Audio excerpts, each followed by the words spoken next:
Today's daf is daf Yud Ches. And it says V'af menorah bat safon. So we're talking about the 10 menorahs that were created by Shlomo Melech and placed in the Mikdash, in addition to the menorah of Moshe Rabbeinu. And this parallels the sugi that we learned yesterday with regard to the 10 shulchanos of Shlomo Melech. So the Brisa teaches us that even the 10 menorahs which were created by Shlomo, menorah bat safon, there were lines of menorahs that stretched into the northern part of the Beis HaMikdash. And we'll see soon that the menorah has to be in the southern side of the Beis HaMikdash. And the solution to this problem is going to be that although Shlomo Melech added 10 menorahs, and some of them were on the northern side, but nevertheless, the one that was lit for the mitzvah of Baloscha Saneros was none other than the menorah of Shlomo Melech. Now, we're going to go back to the Mishkan, and we're going to see that in the Mishkan, the Kodesh Kadoshim, if you include it in the Mishkan, then the Mishkan itself is Shloshim Amma, 30 Amma, which means that the Kodesh Kadoshim itself is 10 Amma, and what we call the Kodesh, which is the remaining, the balance part of the Mishkan, is 20 Amma. So we have 10 Amma of the Kodesh Kadoshim in the Mishkan, and an additional 20 Amma of Kodesh. Now, the Gemara is going to now deal with the question of the exact location of the Shulchanos that we already discussed yesterday, but extending that discussion to the question of the menorahs and the exact location of the menorahs. And everything depends here upon the Mishkan. V'hai tani, and this brisa, hashulchan hayinasun mechatzi habayis v'lifnim. In other words, if the Kodesh itself, as we said earlier, was 20 amos in length, then the shulchan would have to be 10 amos inside, because it's got to be mechatzi habayis v'lifnim. So if we divide 20 by 2, we have 10. And the shulchan was not placed exactly next to the wall, but rather moshuch min hakosel shtei amos umechza. There was a difference, a space in the Heichal of 2.5 amos, and this is based on a pasuk in Malachim Aleph. It says there, "V'habayis asher banot Shlomo Melech Lashem shishim ama orko."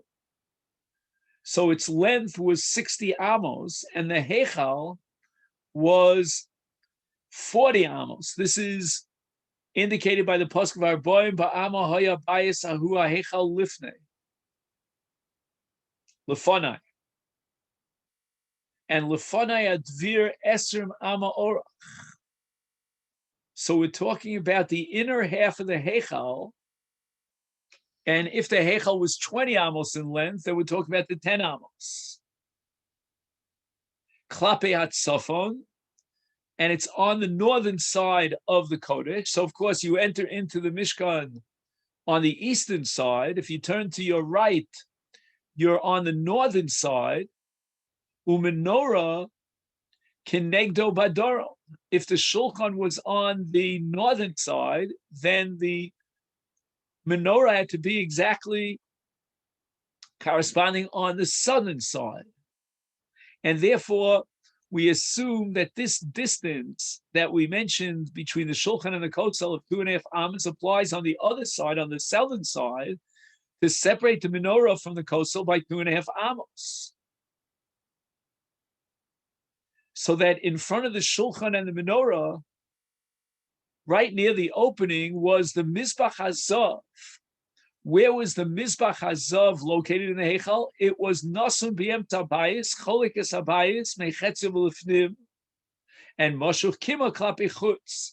The Zav, the Mizbach HaZav, was located right in between the Shulchan on the northern side and the menorah on the southern side, in such a way that it, so to speak, divided the Heichal in half between the 10 amos of what's called the Chitzonios of the Heichal of the Kodesh and the 10 amos Hapnimios. The Mizbeach itself was Michetziv L'fnim. It was in the inner 10 amos, and it was located, as we said before, between the Shulchan and the menorah. But it was Moshuch Kima Klapi Chutz, which literally means that they placed it drawn somewhat toward the outside, and that is between the Shulchan and the menorah. And the Gemara in Masechet Yoma goes through a whole discussion here based on the pasuk V'samta HaMenorah Nochach HaShulchan. Nochach means that the menorah and the Shulchan both have to see the Mizbeach, which is now placed in between them.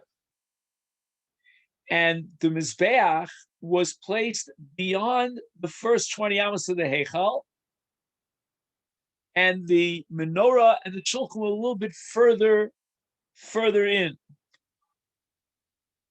The Kulon and all the Kalim, Hayanasun Mishlish Habayis Vilifnim.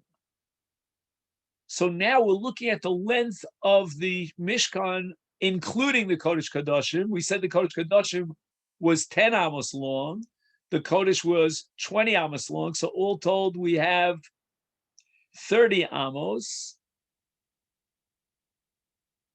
And the 10 amos pnimios now are defined or described as shlish habayis milifnim, because 10 is 1/3 of 30. So earlier in the Reisha of this price that we're learning, we were talking about chatzi habayis milifnim, because then we were talking about the Kodesh, which is only 20 amma, and the 10 amos pnimius is therefore from chatzi habayis milifnim. But now we're adding the Kodesh Kodashim, which expands it from 20 to 30, and therefore it's a shlish bayis libifnim. Now, the Gemara goes back to the next part of the Brisa, which we saw already yesterday on Daf Yud Zayin, and there we spoke about how the Shulchanos were situated one next to the other. Now we're talking about the menorahs. Eser menorahs asa Shlomo, shenemar, the pasuk in Divrei Yomim tells us, Vayas es menoros hazav eser kimishpatam, vayitein behechal chamesh miyamin v'chamesh mitzmol. The menorahs of Shlomo HaMelech were placed 5 on the right side and 5 on the left side. So the Gemara tries to explain now, what does the Bryce have in mind? 5 miyamin, 5 mismol. In Tamar, if you're going to tell me that the menorahs were organized in the length, one long line from south of the Heichal to the north of the Heichal, and each menorah was 2 amos long, then Nimtza comes out that 5 of the menorahs bat safon, meaning on the right side, as we always said, when you come into the east and you turn to your right, you're on the north. So you're on the north, and you've got 5 menorahs. and then chamesh menorahs badorom. Then if you have another 5 menorahs on your left side, which is called the southern side, that's fine. The menorah has to be on the southern side. But what about the 5 menorahs that are on your right, on the northern side? Valo ein menorah kshera el b'darom. The Torah itself in Shmos Perek Chavav, Pasuk Lamed Hey, testifies, Ves ha-menorah nochach ha-shulchan al yerech ha-mishkan teimana. It's got to be teimana. Teimana means on the southern side of the Mishkan. That's where the menorah has to be situated. And here there were 5 menorahs that were on your right side, which means on the side that's on the north. Is matam and lomar? What does the pasuk mean in Divrei Yomi when it says chamesh miyamin v'chamesh mismol? It's impossible to take that pasuk literally at face value, because then you've got 5 menorahs on the right side, namely on the north side, and the Torah prescribes that the menorah has to be on the southern side, not on the northern side. Ella. So the Gemara explains what the pasuk in Divrei Yomim has in mind. The 10 menorahs that Shlomo had created were divided into 2 rows of 5 each. And between these rows, they situated the menorah of Moshe. And here again, we have the machlokas that we discussed yesterday between Rebbe and Rabbi Lazar with regard to the shulchanos. And we're going to have to ask the same question and again reiterate the same machlokas. Here it's going to have different names. It's going to be the Tanakama and Rabbi Yosa. But in any event, what we have is a machlokas between Rebbe and Rabbi Lazar that we studied yesterday. And if we apply it today to the 2 shuros of the menorahs, 5 in each shura, then the Tanakama here in our brisa is going to reflect the Shita Rabbi Eliezer, that from south to north, these shuros were organized, were situated. And there were 2 shuros, and in each one there were 5 menorahs, and they stood in the lengthwise from south to north on the western side of the Sela Hadromish Shel HaHeichal, and between these 2 rows of 5 each, there was a distance of 2.5 amos, and therefore L'chol Shura Omdo Menoraso Shel Moshe. And there was a 2.5 amma distance from each of these 2 rows to the menorah of Moshe, which means that there were chamesh menorahs miyamin, menorah shel Moshe, and chamesh mismolo shel menorah shel Moshe. But all this is on the southern side. So we just set up the rows on the southern side. I have a little picture of it here in the English translation. He's got the menorah here and the shulchan there. The menorah is in the southern side. The shulchan is in the northern side because the shulchan has to be tzafon and the menorah has to be darom. And the heichal is 20 amos in length. There's a menorah, a mizbach hazav right in the middle between the 2. And then we're going to add another 10 amos for the Kodesh Kadoshim. So a total of 30 amos, or in the case of Shlomo Melech, 60 amos, because it's 20 and 40. So the orech, the length of each menorah was 2 amos, as we said before.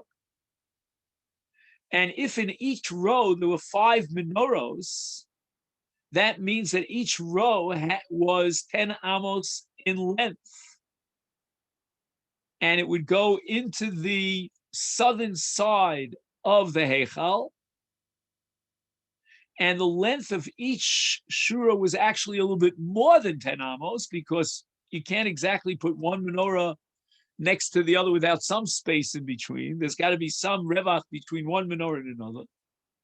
So these two rows of menorahs would actually enter into the northern side to some extent, and that northern side of the Heichal is disqualified for the menorah. And the Gemara says, Afal Pichen, even though the menorahs were mostly in the southern side, but extended to some extent in the northern side, Loya Mavir Ella Shel Moshe Bilvad. The opinion of the Tanakama, which is the opinion of Rabbi Elazar, is that only the menorah of Moshe was lit for the mitzvah of menorah, of Hadlaka, and not the 10 menorahs of Shlomo. And Nemar, how do we derive such a conclusion? The pasuk says in Divrei Yomim, "Umenoras hazav v'nerosel levayer be'erev be'erev." Look at the language of menorahs zahav. Menorahs hazav means one menorah made of gold. The lashon yachid. So it means only one menorah was ksheira lahadlik, one that was the menorah of Moshe, which was clearly situated in the Daron. However, just like we had in Shulchanos, the dissenting view of Rebbe, we have a similar parallel shita in menorahs of Rabbi Yosa Bei Rabbi Yehuda Omer, that the way that these two rows of menorahs were organized, not like Rabbi Lazar from south to north, but rather like Rebbe, who in the case of Shulchanos says they set up the Shulchanos from east to west. The first Shura was situated to the length of west to east, or east to west, whichever you want. And it was in the inner side on the south with a distance of 2.5 amos from the southern wall.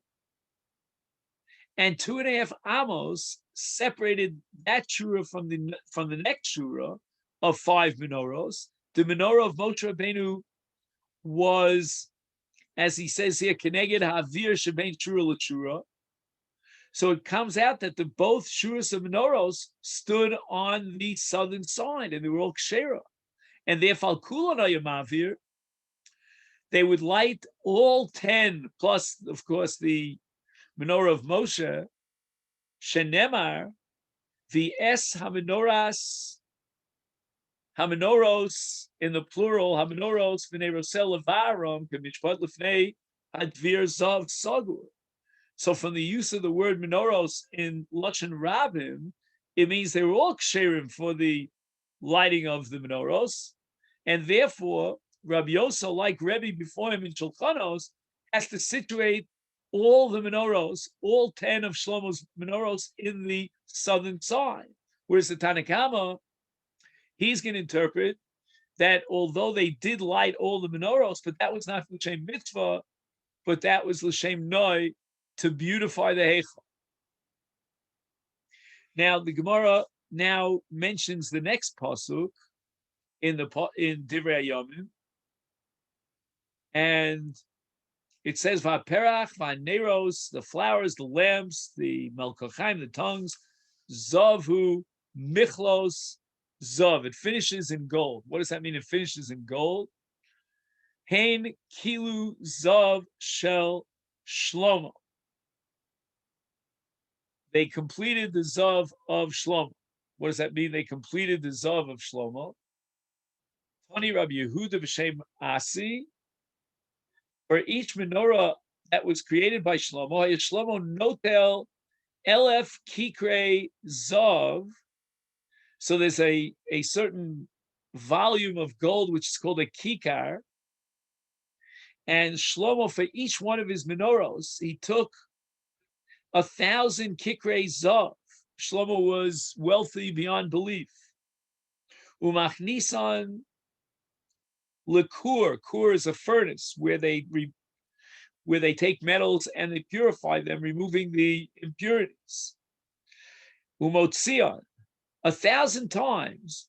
he would place the gold into the furnace, ad shehu ma'midon al echad.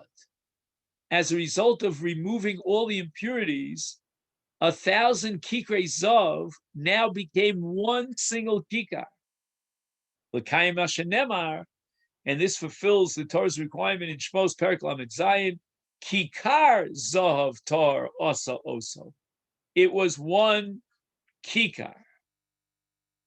So the Gemara immediately objects. Wait a second, Tanya, we have a Bryce Omer Rabbi Yossi, Bei Rabbi Yehuda, Ma'isa Menorah Zav Shasa Moshe B'Midbar. Let's look at the way Moshe created his golden menorah in the Midbar. Dinar Zahav. In other words, in addition to the kikar, there was a surplus of gold equal to a dinar, and we're not allowed to add to the specific measurement of the menorah, which has to be kikar zav. So therefore, nisu lekur shmonim pamim. They tried to burn in the furnace the zav that was overweight, so to speak, by a dinar, and they did this 80 times. Now we just said that in the case of Shlomo Melech, he had 1,000 kikros, put it into the kur 1,000 kikros. It means that every time he put it into the kur and he burnt it, he would reduce the shear of the kikar. But here it says with regard to Moshe Rabbeinu's menorah, the zav was put into the furnace 80 times, and it still remained the same kikar plus dinar. So the Gemara answers v'yos. What you said about Shlomo HaMelech in the second brisa is correct, that it did not diminish in any way the kikar and dinar of zav. But adelo yokum al brore havi chaser sagyon min du kayim al brore lo chaser klum. So I'll read to you two translations. The Hebrew translation is ad shehu lo nitzaref al buryo, until finally they successfully achieved the goal of removing all the impurities. Then enochinami, it was chaser sagyon. Every single time it got a little bit reduced. But min du kayim al buryo kfar omed al buryo, when they got to the point in which all the impurities were removed, that's called the sagin, is then lo chaser klum. Even if they would put it back into the oven many, many times, it would not in any way diminish the volume of the kikar. And in the English translation, he says the following, that until it reaches its maximum level of purity, it loses a great deal. However, once it reaches its maximum level of purity, it no longer loses anything. And now we get to the Mishnah here on Daf Yud Ches Amud Aleph. Shlosha asar shofros hayu b'migdash. There were 13 kupos that looked like a shofar in the Mikdash, because of Aleim, and on each shofar there was a sign what it was designated for, what it was earmarked for. On the first one, it says Taklin Chadatin, this year's Shekalim. And on the second one, it says Taklin Atikin, old Taklin. Now, exactly what we mean by old Taklin is the subject of great debate. The simple pshat would be that Taklin Atikin is referring to an individual who did not donate his shekel during the entire year. So an entire year went by, and now he's obligated to give this year, last year's shekel. Another interpretation might be that there were 3 times they collected the shekalim, the last of which was Sukkot. From Sukkot to Pesach was 6 months. And we're talking about someone who contributed shekel during that 6-month period. He missed the last cutoff date on Sukkot, and therefore his money was placed into the Taklin Atikin. On the third of the 12 of the 13 shofros, it was written Kinim, and on the fourth, Gozle Ola. Now we're going to see about Kinim. These are birds that are brought by either a Zav, a Zova Yoledes, and Gozle Olos are the younger birds, which are brought as an Ola, and we'll see exactly when that's brought. Eitzim, there was a fifth shofar where the monies were placed as a nedava, as a voluntary gift to buy eitzim. Levona. Now we get to number 6, the levona, which would accompany the lechem aponim, and somebody dedicated money for the levona. On the 7th, zahav lekapores. All right, we'll talk about the word kapores in Mitzvah Hashem. And on the 6th was nidava. There were 6 shofros that were dedicated for nidava. So we had 7. Each one had its own respective earmark, its purpose for purchasing X. And then, in addition to those 7, there were 6 shofros that were dedicated for general nidava. And 6 plus 7 is 13. Now, what is Zav Lakaporis? So, unfortunately, the Masechet says nothing, and therefore we introduce the art scroll interpretation. And he says in footnote number 17, if you have it, that you should read it Lich Poros. And this you translate as service vessel. So we're not talking about a kapores, but kipporas, kipporos, which are vessels. And the word kipporos derives from a pasuk either in Ezra or Divrei Yomim, as it says porei zav, and this is a reference to bowls, karos, into which you receive the dam, what we call a mizrah, and it's called in Tanakh kippori. So we're talking about vessels. Now, which vessels were made of gold and so forth, that's a whole discussion. Now the Mishnah wants to explain what went into each of these 13 shofros. Is tiklin chadatin, that's shebechol shana v'shana, that's for the collection of the annual machzis hashekel. And from that money that was placed in taklin chadatin, we bought karbonos tzibur. That's what the gizbar would do. Then we have atikin, and that money was donated by Mishalo Hevi Eshtake. If he didn't bring the past year's shekel, he brings the shekel now in the new year. And shokel l'shana haba, he's obligated to bring his shekel of last year's obligation this year. And now, if you take a look in the English translation, he's got here a footnote number 21. And he says that he gives a shekel this year to discharge his obligation to give a shekel from last year. The shekalim of the previous year that now he's giving this year were placed in a chest marked old shekalim. And from there, they would be taken by the gizbar, added to shiarei alishka. What was the shiarei alishka earmarked for? Number 1, maintenance of the walls and towers of Yerushalayim for other city needs. And he tells you to look back on Daf Yud Amid Beis. And these are the shekalim that one pays this year to fulfill his obligation from last year, and they are added to the fund of Shiarei Alishka because they are last year's shekalim. And had they been in the Lishka last year, they would have been left over because we had enough from this year's shekalim. So that's as far as the Atikin are concerned.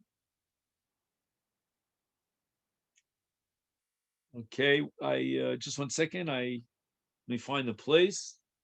Right, Kinim, Haim Torin, Vigozle Ola.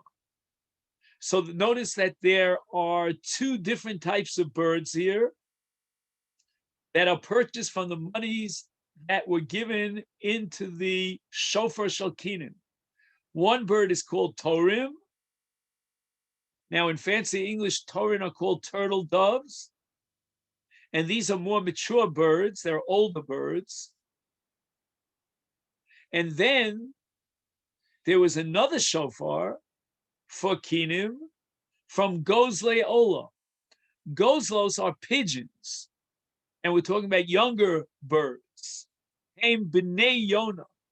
B'nai Yonah means young pigeons. And the Gizbarim would take from this kupa of Gozle Ola, and they would buy birds which are called B'nai Yonah,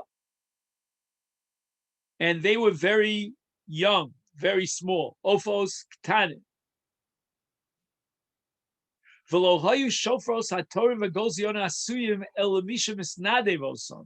Here we have a tremendous machlokus between Rabbi Yehuda and Chachamim. Is Rabbi Yehuda's the first shita mentioned here in our Mishnah, and Rabbi Yehuda's of the opinion that these were what we call olos nedava. In other words, it wasn't a yoledes or a zava who is giving this money for hachova because she owes for the mizbeach these karbanos and ola and achatos, but rather this was someone who decided that he wants to contribute to this cause on his own voluntary basis. Binidava, divrei Rabbi Yehuda, but Chachamim omrim no. These kinim, the shofar that had the kinim, were meviim lechovasa. We're talking about an actual zav or a zava or a yoledes. And instead of buying the birds themselves, those who are obligated to bring these birds, they gave the money into these shofros, apparently putting their name on the bag of the money. And then the gizbar, he was the treasurer, he would buy with these mos echad chatos v'echad ola. One chatos and one ola. And that's as far as kinim are concerned, which are torim, are mature turtle doves, one of which will go for a chatos, the other for an ola. Then there's another shofar called Gozle Ola, and that was dedicated, according to the Chachamim, for Echad Chatos, Echad Ola. I'm sorry, for Gozle Ola is Kulo Olos. And the Gemara is going to explain this machlokus, whether we talk about Nedava, according to Rabbi Yehuda, or Chova, according to the Chacham. Then there was a shofar shel Eitzim, and that was dedicated for someone who earmarked his contribution for buying wood. Ha'omer arelai Eitzim. And the Mishnah says, when a person says Eitzim, how much does he mean? Lo yivchos mishnei gezirim. He has to bring 2 gezirei Eitzim, which was the shear of Eitzim that they organized on the Maracha every day, every morning. Or they required at least a minimum of 2 blocks of logs. And the monies were put into a shofar that had on it eitzim. Then we have another shofar for someone who wanted to dedicate and contribute money b'nedava for Levona. And it was written on it Levona.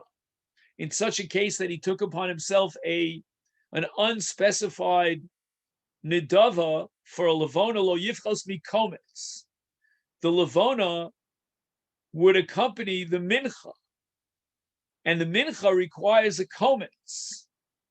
Right, a kometz is when the kohen would close his hand with his fingers, he would catch a certain amount of flour.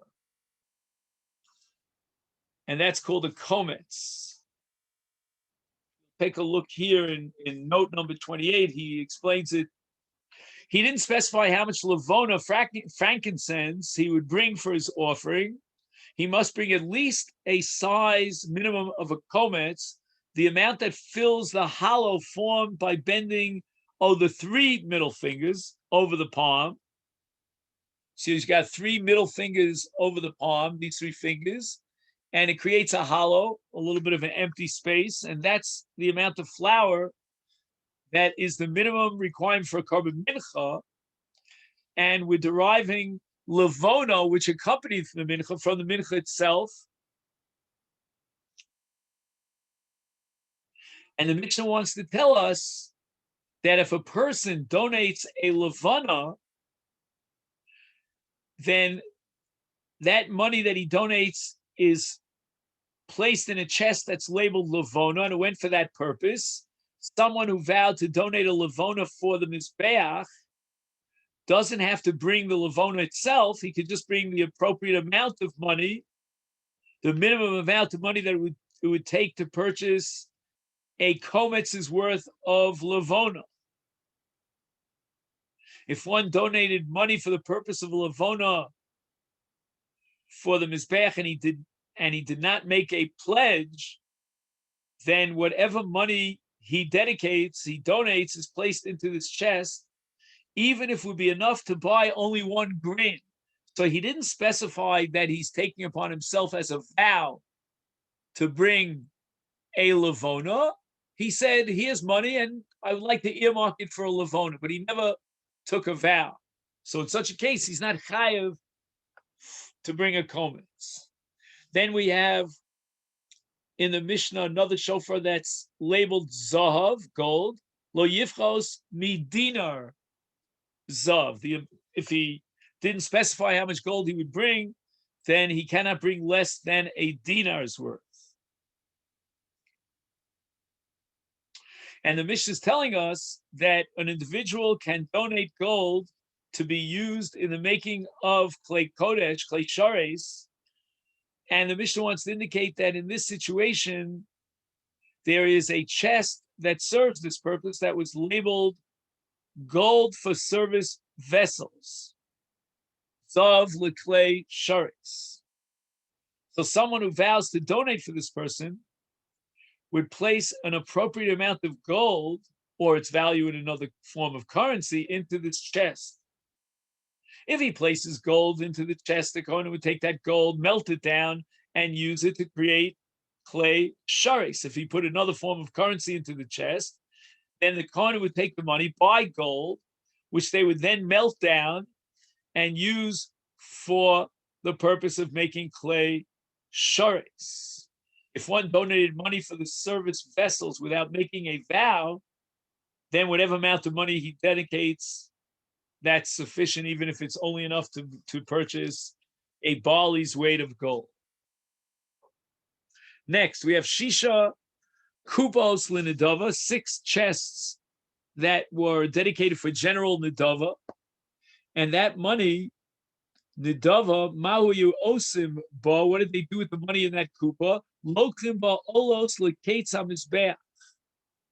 They would purchase Karbanos Olos, and that meant that if the Mizbeach was free at that moment, and there were no Karbanos being brought, we don't want to leave the Mizbeach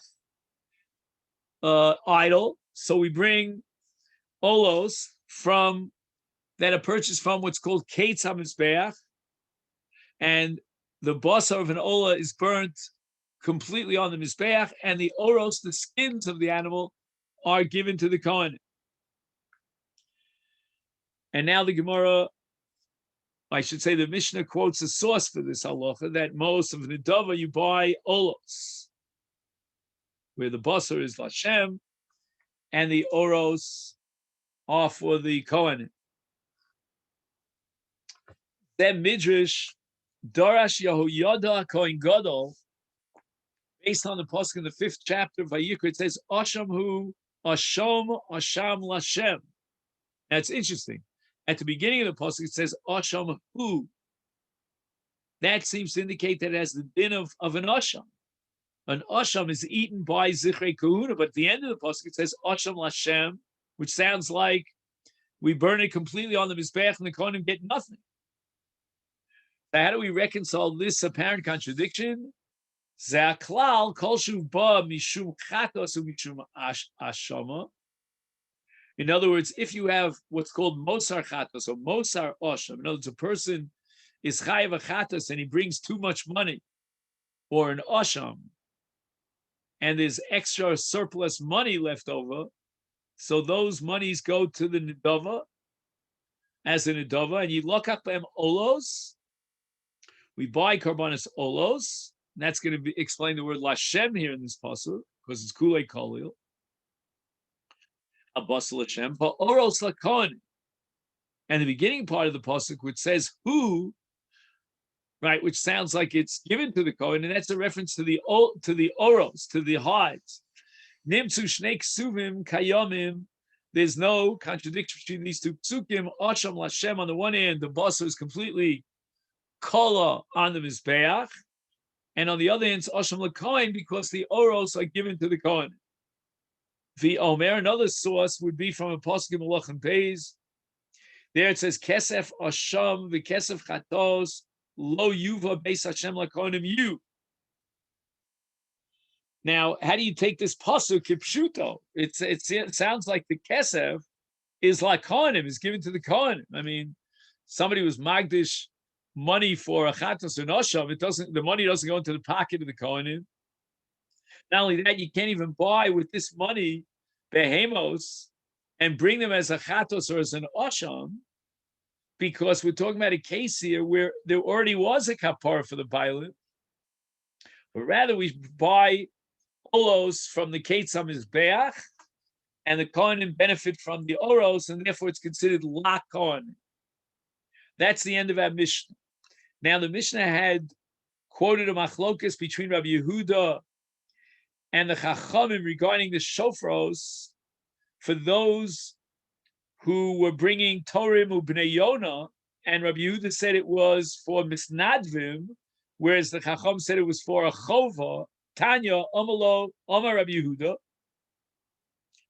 Lo shhoya shofar shalkinim v'Yushalayim mipnei ataroves. The reason why, says Rabbi Yehuda, that I cannot accept that the shofar for kinim was for those who are obligated to bring a chatos, for example, is because we have to be afraid of chematomus achas. Maybe one of the women who, let's say after Leda or Zavos, after they contributed their money, Nebuch, they died, or she died, and we have halach of chatos shemesu ba'alel, that if a chatos was designated by so-and-so, and then he died before that krava, then we have to let that animal die. And in the case of damim, of monies, here are monies that were being given by, let's call her Rachel, and Nebuch Rachel died before the monies were used to be makriv the carbon of the kina, of the kinim that she was obligated in, then the monies have to be brought to the Yam HaMelech. They have to be destroyed. Now, we have a mixture in this shofar of mos that came from Leah and Rachel and Yensel and Shprenzel and so forth. And now Rachel died. And we have to take her mos and throw him overboard at the Dead Sea. And we don't know how to identify the mos. There's a whole mixture over here. So to avoid that problem, where we won't be able to use any mos, we therefore are going to dedicate this shofar exclusively for Nedava. So the Gemara asks Kasha Tanya, we have a brayso Isha Shamra Arel like Cain. If a woman takes upon herself to bring a Cain, let's say, for example, she gave birth and she's now obligated to bring a Cain, Mevia Dmei Cain v'nosna b'shofar. The brayso says explicitly, and apparently Rabbi Yehuda doesn't disagree with this brayso, that the monies that she brings are put into the shofar, even though she's obligated in a chatos and an olah, as the oledes. And here we turn to Daf Yud Ches Amid Beit.